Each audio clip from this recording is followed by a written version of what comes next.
In the last 30 years, global production of cocoa has doubled, almost all of this coming from 4 West African countries, which are Cote d'Ivoire, Ghana, Cameroon, and Nigeria. During these 3 decades, production in West Africa rose from 1.3 million tons to 3.47 million tons. Cote d'Ivoire and Ghana remain by far the most important cocoa-producing countries. After a steep increase of production in Cote d'Ivoire a couple of years ago, harvests have stabilized at roughly 2.1 million tons, while Ghana adds another 800,000 tons. Together, the 2 countries produce more than 60% of the global cocoa harvest. Despite their important role in the chocolate value chain, only about $6 billion from the world's $100 billion chocolate market comes to Ghana and Ivory Coast, mainly due to the fact that they export their produce mostly in its raw form. Speaking to Citi Business News on ways to improve Ghana's earnings from the industry, the executive chairman of TN Delfa Limited, producers of Golden Pod Cocoa, Noah Amenya, stated that Ghana's earnings and share of processed cocoa in the world will rise significantly if small-scale producers in the country are giving the needed support. One of it is also access to funds, because the entrepreneur needs machinery, he needs certain inputs, even packaging. If you have to do packaging locally, the quality of package you get, the cost of that package, when you add all that into the product cost, you see that the product becomes expensive. But it is because we do not have those things available.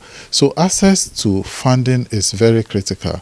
If our banks can support local companies from start and believe in them that they will help add value to cocoa, they can grow with them and be proud that they have also contributed to adding value to cocoa in Ghana. So that is also, yes, like my brand, which has now gotten international traction. The name of the brand? Golden Pod. So I have put together Golden Pod cocoa products. I have the natural unsweetened cocoa powder, and I also have the chocolate drink powder. Mr. Amenya also added that new arrangements will have to be introduced to allow small-scale chocolatiers and processors to procure cocoa beans in small quantities. One of it is also some people want to do from bean to bar. That means they want to have the cocoa bean itself and then they process it. Now, the Cocoa Board has been put together to regulate the industry. So it means that if you have to buy cocoa beans from farmers, Cocoa Board must be aware and must sell to you. Now, Cocoa Board's determination is that you have to buy a minimum of 50 tons of cocoa to be able to get the cocoa from them. Now, this entrepreneur can only do 1 bag or 2 bags of cocoa. So if he goes to buy that whole 50 tons, see how long the cocoa is going to stay with him. And we know that cocoa would also deteriorate in quality with time. So has he gotten that way of keeping the cocoa safe for that period? Would he be able to process it and keep the processed cocoa? He doesn't have that capacity yet.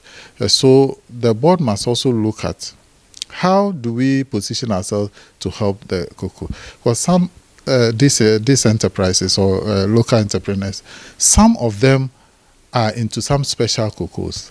The person wants cocoa with a certain character. Maybe I want fine flavor chocolate, or I want cocoa that meets a certain market determination, like special cocoas. Okay, so I have to buy the cocoa from that person who is producing that special cocoa that I believe will give me the flavor and things that I want. But how do you go to the farmer to buy? The rules of the game does not permit you to walk to a farmer and just go and buy cocoa because it is regulated.